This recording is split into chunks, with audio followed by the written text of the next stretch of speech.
میرے عزیز، کچھ لوگ ایسے ہیں جن سے عذاب قبر ہوگا ہی نہیں۔ میرے رسول کریم صلی اللہ تعالی علیہ وسلم نے ارشاد فرمایا کہ جو اللہ کے رستے میں شہید ہو گیا، یہ سنن نسائی میں موجود ہے، اسے عذاب قبر نہیں ہوگا، بلکہ ایک حدیث میں تو فرمایا حساب کتاب بھی نہیں ہوگا، اللہ بغیر سوال جواب کے جنت عطا فرما دے۔ کچھ لوگوں کو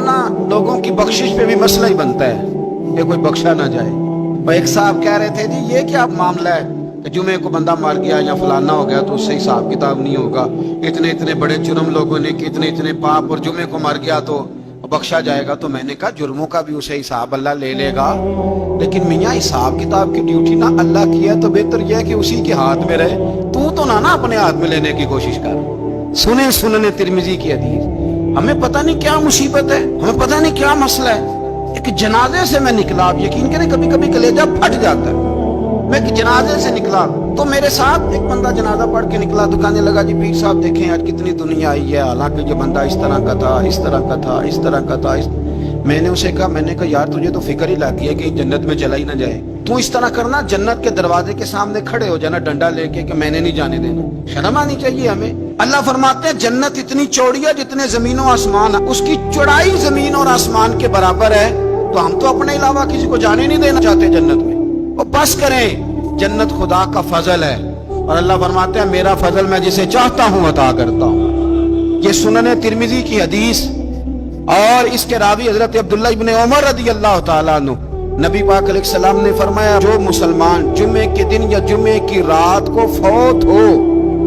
اس کو اللہ تعالیٰ قبر کی آزمائش سے محفوظ رکھتا ہے۔ جو جمعے کی رات فوت ہو جائے یا جمعے والے، یعنی جمعے رات اور جمعے کی درمیانی رات چلا جائے یا جمعے والے، تو اللہ اسے عذاب قبر سے، تو میرے عزیز جو بندہ شہید ہو اس سے عذاب قبر نہیں ہوتا، جو آدمی جمعے کے دن یا جمعے کی رات چلا جائے اسے بھی عذاب قبر نہیں ہوتا۔ اور میرے رسول کریم صلی اللہ تعالی علیہ وسلم نے فرمایا جو بندہ ایک دن اور ایک رات، یہ حدیث صحیح مسلم میں، سنن ترمذی میں، مصنف عبدالرزاق میں موجود ہے،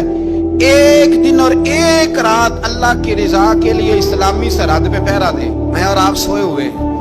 لیکن وہ لوگ جو فوجی بارڈروں پہ کھڑے ہیں، دیکھو مدینے والے محبوب کس کس پہ کرم فرماتے ہیں۔ ساری عمر نہیں، 24-25 سال کی سروس نہیں، فرمایا ایک دن اور ایک رات اللہ کی رضا کے لیے جو اسلامی سرحد پر پہرا دے، مسلمانوں کو کافروں سے بچائے، رب اسے عذاب قبر نہیں دے گا، اسے اللہ تعالیٰ اپنے فضل سے معاف فرما دے۔ ایک رات اور ایک، آپ کیا سمجھتے ہیں کہ ان فوجیوں کی کوئی چھوٹی شان ہے؟ ان کا کوئی چھوٹا مرتبہ ہے؟ ایک دن اور ایک رات اگر یہ پہرا دیں تو اللہ انہیں اتنا انعام عطا کرتا ہے۔ اسی طرح سن لو، یہ ذرا غور سے سننا، ابن ماجہ کی حدیث، اور اس کے علاوہ مسند ابو یعلا میں موجود حدیث کے راوی حضرت ابو ہریرہ رضی اللہ تعالی عنہ، حضور صلی اللہ تعالی علیہ وسلم نے فرمایا جو شخص بیماری سے فوت ہوا، قربان جاؤں میرے محبوب نے بیماری کا نام ہی نہیں لیا، فرمایا کوئی بھی بیماری ہو، فرمایا جو آدمی بیماری سے فوت ہوا اللہ اسے شہادت کی موت عطا فرمائے گا، اور وہ عذاب قبر سے اور قبر کے امتحان سے بھی محفوظ رہے گا، اور حضور فرماتے ہیں اس کو صبح اور شام جنت کے باغوں میں سے رزق دیا جائے گا۔ جو کسی بھی بیماری سے مرا،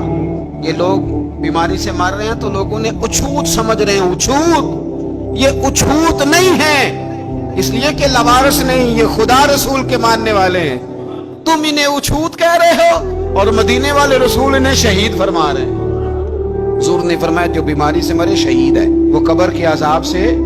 محفوظ رہے گا اور جنت کے باغوں میں سے اللہ رزق دے گا۔ لوگ کہتے ہیں دیکھو جی بڑا تانگ ہو کے دنیا سے گیا ہے،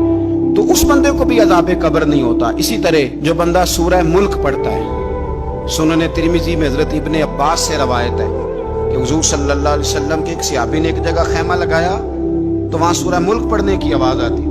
کوئی بندہ پڑھنے والا نظر نہیں آتا تھا۔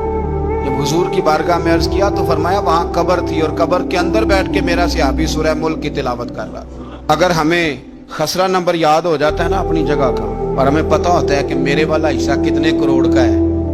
اگر ساری کہانیاں ہمیں یاد ہوتی ہیں تو سورہ ملک بھی ہمیں یاد ہو سکتی ہے۔ موبائل پہ اس کو ریکارڈ کر لیں، پھر اس کو سنیں،